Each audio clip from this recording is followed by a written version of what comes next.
Marami ang nagtatanong, may budget naman, saan ba ito nagmumula? Tara, alamin natin. Bilang chairman ng Finance and Appropriation Committee, isa ito sa pinaka-importanting tanong na lagi kong sinasagot. Ito ang pangunahing pinagkukunan ng pondo ng LGU. Number 1, National Tax Allotment o dating TIRA. Galing sa share ng LGU sa buwis na kinokolekta ng national government. Number 2, Local Revenues. Galing sa business permits, real property tax, fees and charges. Number 3, External sources. Grants, aids, donations, CAD funds, calamity assistance, DOH, DSWD programs. Number 4, loans.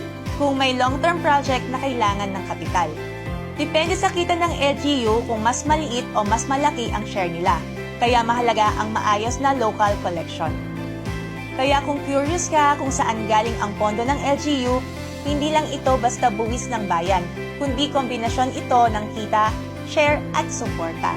This is your nagmamahal, Konsehala Lara Ventura, nagpapaalala, ang pera ng bayan ay galing din sa iyo, kaya may karapatan kang alamin kung saan ito napupunta.